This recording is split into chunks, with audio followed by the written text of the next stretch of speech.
Olá, este é o MAC Eventos, atração que transmite os principais acontecimentos do Mackenzie. No programa de hoje, você vai assistir a palestra do vice-reitor da universidade, Dr. Marcel Mendes. O tema é a presença da ciência e da fé na história do Mackenzie. A conferência foi realizada no primeiro Encontro Nacional de Fé e Ciência para o século XXI, evento que reuniu especialistas da academia que professam a crença em Deus. Convido você a acompanhar a partir de agora. Sinto-me distinguido aqui pela inserção do meu nome na lista dos palestrantes aqui deste primeiro Encontro Nacional de Fé e Ciência para o século XXI. Considerando que o mestre dos mestres admitiu nas preliminares do seu ministério que o profeta em sua casa não faz jus ao reconhecimento, percebo que este não é o meu caso. Primeiro porque eu estou muito abaixo desse paradigma. E segundo porque para resgatar o passado não é preciso ser profeta, pelo menos no sentido estrito da palavra. Prospectar o futuro, isso sim, isso é tarefa bem mais complexa, e isto ficou para os outros palestrantes. Portanto, o meu tema, ciência e fé na história do Mackenzie, nos propõe a fazer uma certa retrospectiva das nossas origens e do nosso desenvolvimento como instituição educacional, depois como universidade, e é o que nós pretendemos, é identificar no cenário histórico da própria instituição Mackenzie a dinâmica das relações entre fé e ciência. Isto num sentido não apenas de procurar saber exatamente como a coisa se passou, isto é pobre. Nós queremos mais do que narrar ou descrever, é tentar construir uma história problemática, questionadora, quem sabe, que permita compreender melhor os dramas dos quais todos nós vamos ser, ou já somos, ao mesmo tempo, atores e espectadores. Fazemos parte desse processo. Faço também uma preliminar, dizendo que o termo ciência, a que vou me referir, não deve ser interpretado, no meu caso, como estritamente as chamadas ciências duras, aquelas que tratam da investigação científica mediante experimentos físicos, mas ciência num sentido lato, compreendendo também áreas sociais, áreas humanas. E antes de avançarmos nessa tarefa, caberia ressalvar que não trataremos a questão como um embate clássico, como já ouvimos aqui, entre fé e ciência, exatamente. Mas procuraremos aqui identificar, aqui no meio da nossa academia, da nossa instituição educacional, da nossa universidade, possíveis tensões entre uma perspectiva radical da ciência, quando ela tenta se impor como uma instância autônoma e última da verdade, e, por outro lado, a cosmovisão cristã, inerente à identidade do próprio Mackenzie. Para atingirmos esse objetivo, é preciso destacar alguns momentos e contextos marcantes da nossa história, que já é mais do que centenária, como todos sabemos.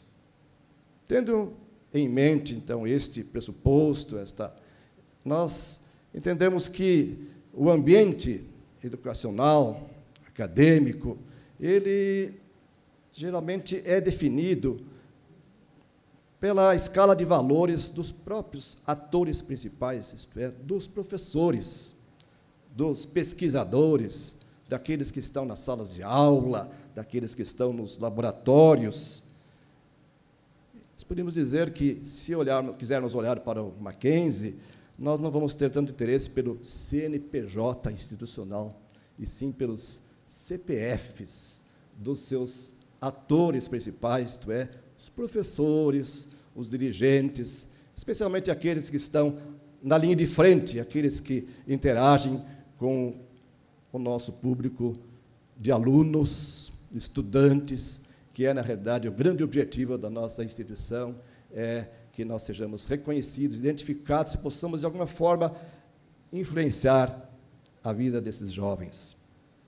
Nesse sentido, ou seja, de realçar a importância do professor, do pesquisador, no processo de afirmação de valores e crenças que permeiam a nossa instituição, eu gostaria de fazer aqui duas inserções.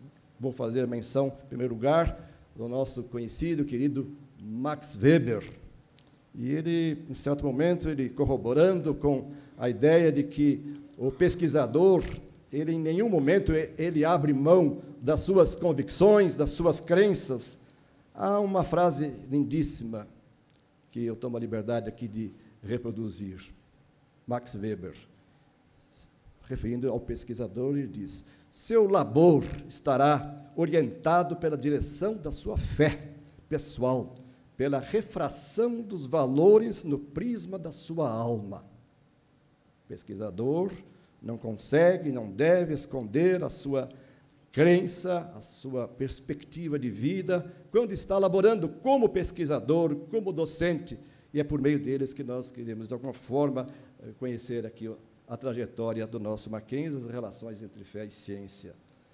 E trago também aqui a lembrança, palavras do fundador da nossa escola americana, que foi o embrião do Mackenzie College, em certo sentido, e depois da universidade, o reverendo Chamberlain, num momento especial, em que se fazia aqui uma cerimônia de inauguração de uma pedra angular, de um prédio que, na época, era o primeiro prédio definitivo do campus, mais tarde ele veio a ser demolido, ele disse de uma forma categórica: procuramos para o corpo docente os professores mais abalizados para o ensino das matérias de suas respectivas cadeiras, e não hesitamos em arredar dele, do corpo docente, qualquer que julgue que sua ciência lhe dá direito de negar a ciência de Deus, tal qual nola ensinam Jesus Cristo e os apóstolos.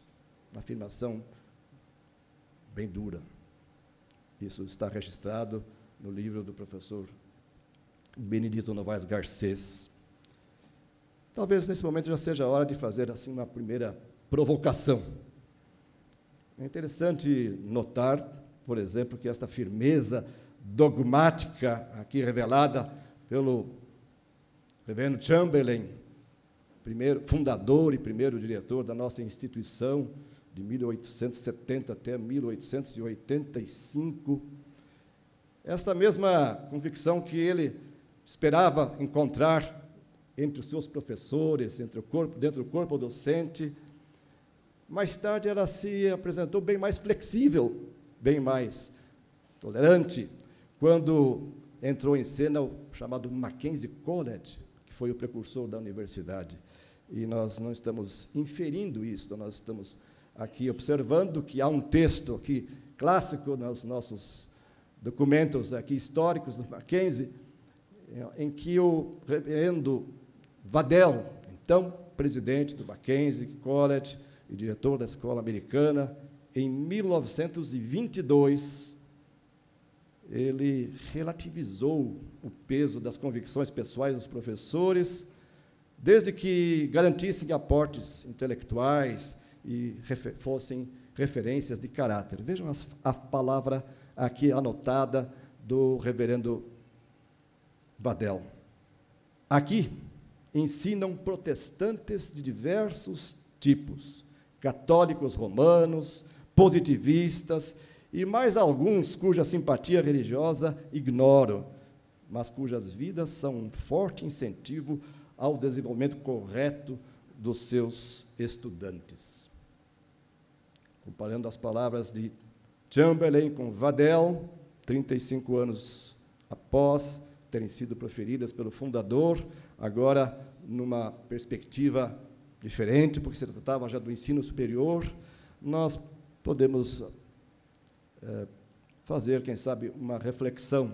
Nesse período de 35 anos, mudança do século XIX para o século XX, muita coisa aconteceu. Inclusive, há registros documentais aqui desta época em que se vê claramente que havia uma intenção, quase que uma decisão, de se instalar aqui em São Paulo, no Mackenzie, naquela época, adotando recentemente essa denominação, uma chamada Universidade Cristã, que pudesse fazer frente a uma universidade positivista. Lamentavelmente, isso não aconteceu naquela época, por várias razões, inclusive de uma certa escassez de massa crítica, certamente. Mas o dilema continua, a questão do que pensam os professores, as suas convicções pessoais, e nisso nós verificamos que há uma heterogeneidade ideológica inevitável dos docentes, porque a universidade é o espaço do contraditório, e todos nós sabemos, mas talvez poderíamos dizer que, mesmo sendo o espaço do contraditório, a negação dos princípios norteadores da instituição não pode prevalecer como uma posição hegemônica ou até exclusiva. Mas eu volto um pouquinho, então, à proposta. A proposta é que nós façamos uma caminhada ao longo da história do Mackenzie, identificando alguns elementos emblemáticos, alguns ícones aqui da nossa história, para, quem sabe, por eles, identificar relações entre a fé e a ciência. E lembro que, quando o Mackenzie nasceu, estamos falando agora da nossa casa, da nossa instituição, esta que os abriga nesta manhã, aqui com um grande privilégio. Quando Mackenzie nasceu, o contexto daquele momento nos revela que ainda viviam Marx, Engels, que são os coautores do marxismo dialético e do socialismo científico, viviam Darwin, aqui citado hoje, Nietzsche, aqui citado, estava vivo e atuante o Papa Pio IX, que se tornou relativamente famoso pelas suas posições contrárias à liberdade de consciência, à liberdade de cátedra. E esse cenário do hemisfério norte, ele se reproduziu também no hemisfério sul, com alguma defasagem, e certamente que, quando o autor Silvio Romero fala que em 1870 havia aqui um bando de ideias novas, e por coincidência é o ano que o Mackenzie nasceu, havia realmente questões que estavam em discussão, no campo do pensamento, da ação, imaginando somente esses nomes aqui citados, que agitavam o cenário. E nisso o Mackenzie nasce. Nasce pelo estabelecimento de classes educacionais, infantis, depois caminhando para o ensino superior, e, materialmente, o Mackenzie nasce pelas construções que são aqui erguidas. E, então, eu gostaria de escolher como ponto de partida desses sinais o famoso edifício Mackenzie. Os que são da casa conhecem, é o nosso cartão postal, aqui situado na esquina da Rua Itambé, com a Rua Maria Antônia, e todos sabemos que ali existe uma pedra angular, uma pedra em granito, da Fazenda Pantojo, aqui na região de São Paulo, em que há inscrições em duas faces ortogonais, e uma delas contém as seguintes palavras: "Há ciências divinas e humanas". Nós sabemos todos que isso está escrito, e na outra face está escrito Anno Domini 1894. Essas palavras ficaram indeléveis, gravadas na pedra, e certamente elas interpretam a intenção dos fundadores de prestigiar indistintamente a natureza e a graça. Esse é um recurso, é uma dicotomia que foi sintetizada por Tomás de Aquino, que vem da Idade Média, e significa abordar de forma paralela, mas separada, o que a razão promove, a razão como sendo a fonte onde se desenvolvem a filosofia, as ciências naturais e outras matérias afins, como já ouvimos, inclusive, hoje também, e uma outra esfera paralela, que é a esfera da revelação, que geralmente se materializa pelas matérias teológicas. Isso ficou gravado, e podemos dizer que essa inscrição, então, estava no prédio mais antigo do Mackenzie, estava colocando lado a lado ciência e reflexão cristã. Ciência e reflexão cristã, sem hierarquias, e ambas não se excluindo mutuamente, mas se complementando num diálogo, num entendimento em que a realidade pode ser vista de diferentes pontos de vista, mas não necessariamente se estabelece um conflito. Está gravado no embasamento aqui do nosso prédio de número 1, e isso já dura mais de um século, sobreviveu 2 guerras mundiais, várias revoluções, atravessou já a virada do milênio, certamente é um sinalizador da nossa diretriz. Mas é muito interessante que, nesse dia em que a pedra foi inaugurada, como uma cerimônia pública, havia representantes aqui das mais elevadas autoridades aqui públicas, do governo da província e de várias outras instâncias. Havia um discurso que fora preparado pelo professor Santos Saraiva, mas o adiantado da hora, talvez um pouco mais tarde do que hoje, do que nesse momento, era um período da manhã, não permitiu que o professor Santos Saraiva lesse, mas o texto foi guardado na urna, e num dos seus tópicos nós encontramos as seguintes palavras: quando inauguramos um lugar destinado a desbravar as ignorâncias de muitos e a preparar mancebos, é da época, né, que de futuro possam concorrer proficuamente para o engrandecimento de seus pais, levantamos um verdadeiro templo à religião, à pátria, à ciência, ao progresso, à civilização. Vejam que estão colocados aqui lado a lado, religião e ciência. E assim nascemos. E a nossa certidão de nascimento atesta esse aspecto da ciência colocada ao lado da religião, ou a ciência colocada ao lado da reflexão cristã. Uma síntese perfeita nós percebemos na própria pessoa que escreveu essas palavras, Santos Saraiva, que, não sei se todos sabem, ele foi sacerdote romano, tinha sido, converteu-se à fé reformada, depois se notabilizou como latinista, como hebraísta, como helenista, chegou a ser assessor pessoal do imperador Pedro II, especialista também em ciências naturais. Ele havia se doutorado em Coimbra, havia feito um estágio de pesquisas em Londres, era tradutor bíblico, mestre das letras, escultor da poesia, professor de português e latim aqui da Escola Americana e professor de mineralogia da nossa Escola de Engenharia, onde fez parte da primeira congregação aqui da Escola de Engenharia. Uma personalidade complexa e eclética. Percebemos que cristianismo e ciência conviviam nessa personalidade e de forma autêntica, intensa, sem subterfúgios, ao mesmo tempo sem qualquer fator que depreciasse tanto as convicções de fé como a autoridade científica desta figura. E, curiosamente, Santos Saraiva, que é nome de prédio hoje aqui do Mackenzie, na rua Itacolomi, ele residiu dentro deste campus e morreu sob os cuidados do Mackenzie, e nós podemos dizer que ele morreu exatamente quando terminava o século XIX, uma fase importante da nossa história, nessa transição do século XIX para o século XX.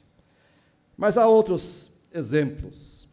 Se nós pensarmos um pouco na nossa antiga Escola de Engenharia, cuja diretora está aqui, a professora Leila, e onde muita coisa começou em nossa instituição, nós vamos encontrar um personagem muito interessante, que foi professor durante 50 anos na Escola de Engenharia, e era um cientista, pesquisador respeitável, que fundou os cursos técnicos, fundou os cursos de química, fundou, inclusive, o curso de engenharia química, que foi, no caso, pioneiro no Brasil, foi deão da Escola de Engenharia, e, lá pelos anos 30, ele se notabilizou como pesquisador do xisto betuminoso, xisto que hoje nos Estados Unidos está fazendo sucesso como uma alternativa de fonte energética bastante oportuna.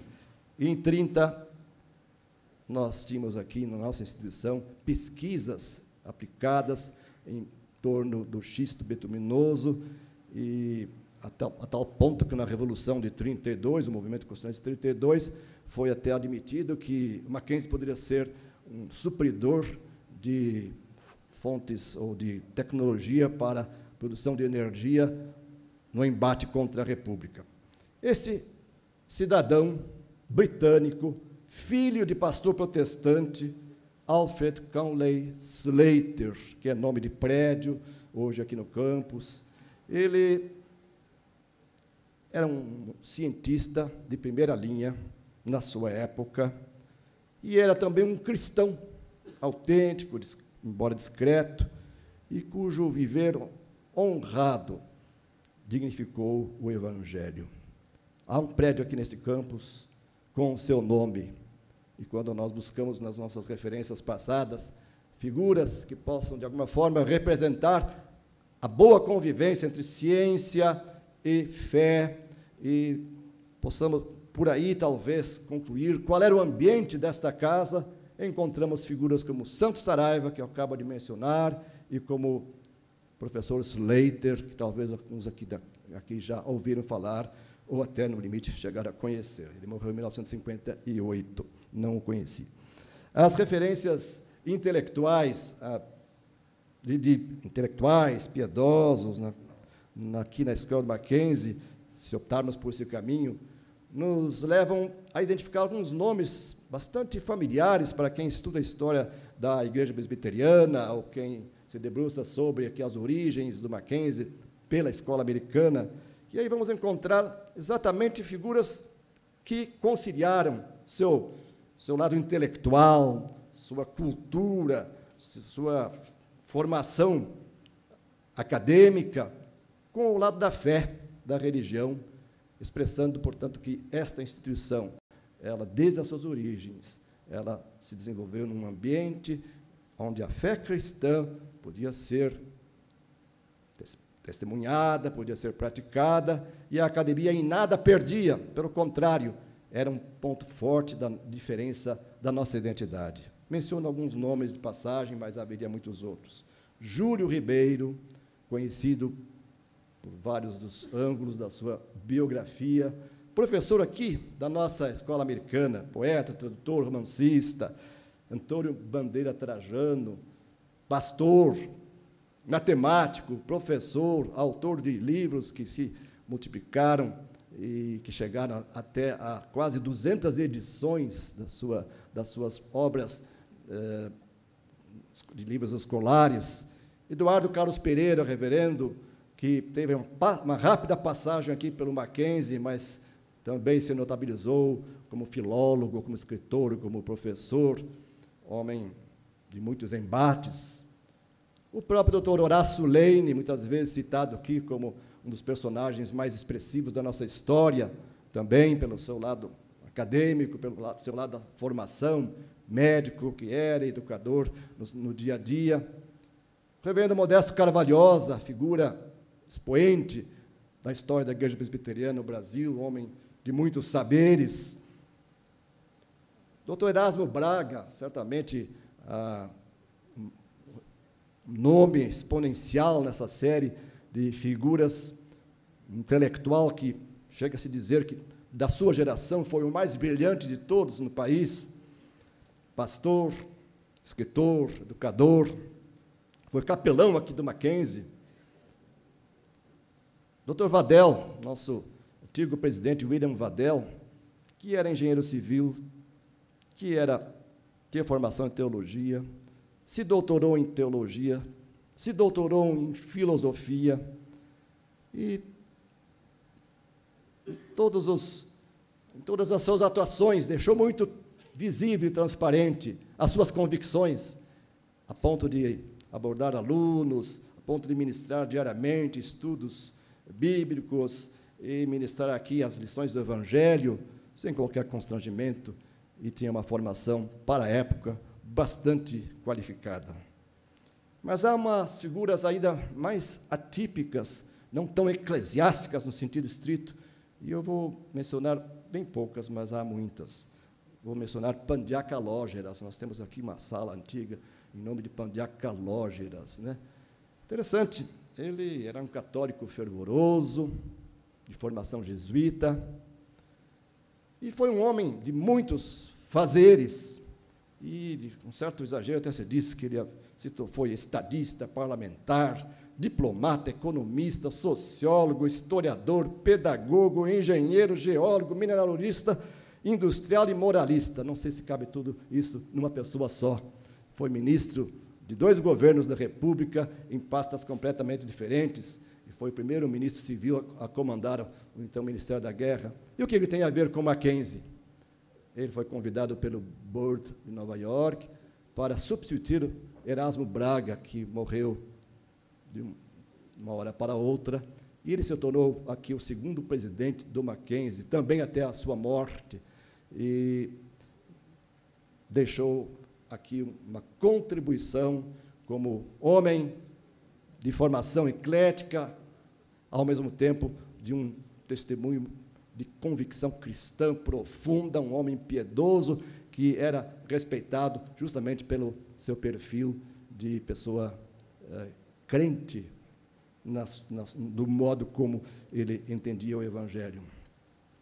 Convicções cristãs convivem perfeitamente com o brilhantismo intelectual, e a história do Mackenzie é repleta de exemplos. Vou citar um outro nome, professor Cecil Tiré. Já ouviram falar nele? Cecil Tiré.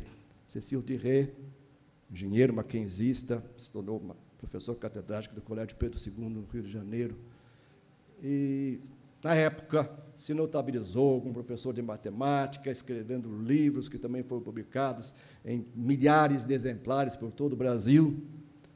Cecil Tiré, de origem europeia, origem calvinista, deu a sua contribuição intelectual, reforçando justamente essa versão de que o Mackenzie é uma instituição protestante que tinha algo de diferente, a começar pelos seus dirigentes, pelos professores e pelas pessoas que aqui conviviam. Havia muitos estudantes que eram filhos de pastores, inclusive vários se tornaram professores da Escola de Engenharia, de uma só vez, 3 filhos de pastores se tornaram professores da Escola de Engenharia, e houve uma sucessão de nomes, onde, podíamos dizer, se aliava a boa formação acadêmica com a firmeza de convicção, firmeza de fé. Citamos ainda o Dr. Benedito Montenegro, um ex-aluno da nossa escola americana,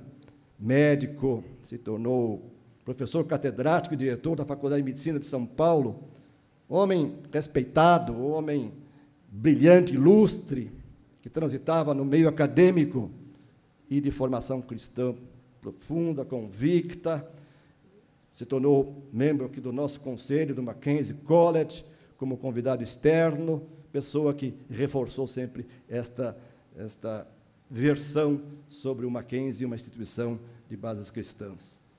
Eu certamente iria cansar aqui este auditório, que já está olhando para o relógio, se fosse estender mais nomes, muitos nomes, mas há realmente aqui uma excelente convergência de pessoas como luminares na ciência, na cultura, e que, ao mesmo tempo, podíamos dizer, usando a expressão bíblica, exalavam o bom perfume de Cristo. Nessa linha, me lembro, por exemplo, e estou aqui com uma anotação que me remete ao Dr. Flamínio Fávero. Flamínio Fávero, primeiro catedrático de Medicina Legal da Universidade de São Paulo, quer dizer, da Faculdade de Medicina, depois incorporada à Faculdade de Medicina, à Universidade de São Paulo, segundo reitor da nossa universidade, presbítero fiel, doutrinariamente conservador, singelo professor de escola dominical, era ao mesmo tempo honrado na academia, no Brasil e no exterior, como um dos seus luminares. Dando um pequeno salto para as origens da nossa faculdade de Filosofia, Ciências e Letras, percebemos que a direção do Instituto Mackenzie, naquela época, foi buscar na Universidade de São Paulo a nata da intelectualidade presbiteriana, curiosamente localizada quase em sua maioria na Igreja Presbiteriana Independente. E ali foi encontrar figuras notáveis. Lívio Teixeira, primeiro diretor da faculdade, da nossa Faculdade de Filosofia, filho de pastor, professor, intelectual, filósofo, se tornou catedrático de filosofia, até hoje é considerado o maior nome da filosofia no Brasil, no sentido de ter aprofundado seus estudos sobre Spinoza. Ele foi o nosso primeiro diretor. Otoniel Mota, um nome também acima de suspeitas no tocante à sua contribuição intelectual. Professor Teodoro Henrique Maurer, que foi professor de latim, de grego, de hebraico, tradutor da Bíblia, catedrático de filologia românica na USP, foi nosso professor aqui também, da linhagem dos intelectuais presbiterianos. Escritor, poeta, professor de línguas clássicas, Jorge César Mota, contribuiu de forma brilhante ao lado dos professores Maurer e Salum, para que a tradução da conhecida Bíblia de Jerusalém fosse um sucesso literário e se tornasse uma obra referencial. Todos eles participaram dessa tradução, contribuição, podemos dizer, aqui, de certa forma, do Mackenzie para esse empreendimento literário e editorial. Parafraseando o autor da Epístola aos Hebreus, caberia perguntar: e que mais direi? Certamente me faltará o tempo necessário para referir o que há a respeito de cristãos piedosos que transitavam pelas veredas da ciência e da cultura sem constrangimentos ou disfarces, por serem cristãos autênticos, pessoas de bem. Nós poderíamos citar outros nomes, e me ocorre rapidamente citar aqui o professor Willi Maurer, professor Lauro Modesto da Cruz, praticamente fundador da fundação da Universidade Federal de São Carlos, de São Paulo, em São Carlos, Huberto Roden, conhecido pelas suas obras de filosofia e de poesia, professor Jaci Monteiro, mais recentemente o professor Luiz Carlos Salomão, doutor Manassés Fonteles, todos homens da ciência, ao mesmo tempo cristãos. Como já afirmado, nós poderíamos também demonstrar que esta casa, embora com toda esta influência, contribuição marcante, ela viveu também uma heterogeneidade dos discursos acadêmicos proferidos aqui no interior, aqui eloquentemente, em vários momentos e vários contextos. E eu me lembro agora, citando aqui Jean-Paul Sartre, que lotou o auditório Rui Barbosa, no tempo que ele era maior do que hoje, lotou na noite de 8 de setembro de 1960, no ano que o Mackenzie comemorava seus 90 anos. E ele era um filósofo marxista e ateu, como todos sabemos. Fez sucesso dentro do Mackenzie, embora não abraçássemos as suas teses, mas tinha espaço aqui dentro desta casa, porque esta é uma universidade que não monopoliza o pensamento e não atua dogmaticamente para cercear a consciência e as ideias de cada um. Nós tivemos aqui também presente Gilberto Freire, figura ilustre, todos sabemos, né, que podemos arrolá-lo como sociólogo, como antropólogo, como historiador, como escritor, e ele, curiosamente, teve influências cristãs evangélicas na sua juventude, e cá esteve na Universidade Mackenzie, até atuando como orientador de teses acadêmicas aqui nesta universidade. Nós podíamos acrescentar mais um grupo, que eu chamaria a geração dos professores, historiadores e sociólogos que vieram da França, vieram para reforçar o lastro intelectual da Universidade de São Paulo. Vários deles eram protestantes convictos, ou descendiam de troncos cristãos reformados. Vou citar apenas alguns. Roger Bastide, Émile Leonard, Lucien Febvre, Fernand Braudel, professores de primeiríssima linha. Sabiam que eles eram protestantes? Se não eram protestantes, eram simpatizantes do Evangelho e conheciam o Mackenzie, admiravam o Mackenzie, visitavam o Mackenzie. Lucien Febvre veio aqui no Mackenzie fazer uma palestra sobre a vida e obra de João Calvino. Isso significa o quê? Homens da ciência, homens da cultura, simultaneamente cristãos professos. Não se tratava de dupla personalidade, mas de prova evidente da compatibilidade na vida pessoal e profissional entre fé e ciência. Como eles, centenas de cientistas, intelectuais, homens públicos se utilizaram dos nossos auditórios, das nossas salas de aula, reconhecendo sempre que se trata de uma instituição educacional, de orientação presbiteriana, não dogmática, que entende que o cristianismo pode iluminar a educação, mercê dos seus elevados valores intrínsecos de ética, de dignidade humana, de consciência política e de apreço pela verdade. A esses elementos presentes de modo geral nas instituições educacionais protestantes, especialmente no Mackenzie, desde as suas origens, reúnem-se traços característicos de um sentimento muito vivo pela liberdade, pelo livre exame, pela liberdade de consciência, de crítica, de discussão. Como diria em certo momento, uma frase inspirada, o conhecido Fernando de Azevedo, também amicíssimo dessa instituição, e veio aqui, inclusive, proferir aqui um discurso apreciadíssimo quando dos 90 anos da nossa instituição, também em 1960. Eu vou concluir. Referimos-nos mais vezes ao contexto das primeiras décadas da nossa trajetória institucional. Podemos dizer que se trata de uma fase em que ainda não tínhamos maiores pretensões científicas, embora já contássemos com sólido reconhecimento na área de ensino. Essa constatação em nada deprecia o mérito das realizações. Ao contrário, evidencia o acerto das escolhas, a sabedoria das decisões, o amadurecimento dos processos, a evolução da performance acadêmica, que já se impõe como uma referência competitiva. Para uma instituição como a Universidade Presbiteriana Mackenzie, que assume crescentemente sua identidade confessional, cristã e reformada, o amor pela ciência está no seu próprio código genético. Os precedentes históricos gerais, que remontam até a Idade Média, atestam que cristianismo e ciência se aliam bem, já foi dito isso hoje, quando exercidos com autenticidade e com competência.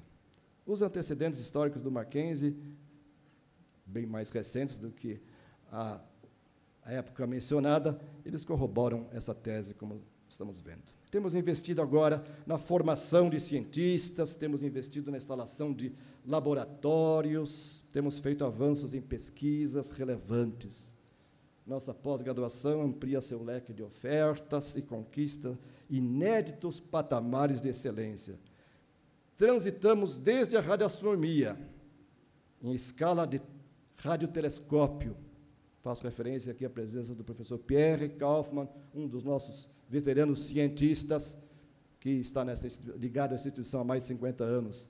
Até a caracterização do grafeno, projeto mais recente da nossa universidade, isto em escala de microscópio eletrônico, desde o radiotelescópio até o microscópio eletrônico. E poderíamos fazer aqui paradas intermediárias, inclusive no campo das áreas biológicas, da saúde e nas ciências sociais.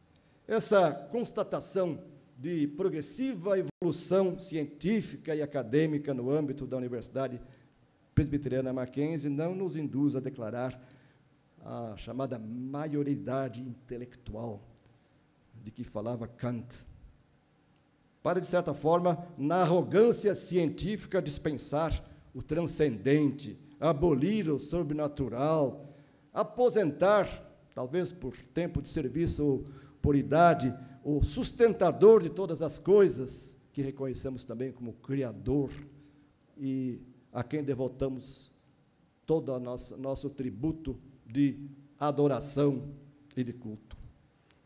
É preciso reconhecer sempre que todas as realizações da mente e do labor devem ser dedicadas para o bem da humanidade e para a glória de Deus. Muito obrigado.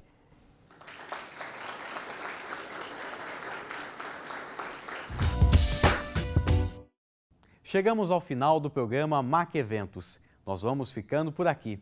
Continue acompanhando a nossa programação e entre em contato com a gente. tvmackenzie@mackenzie.br. Até a próxima!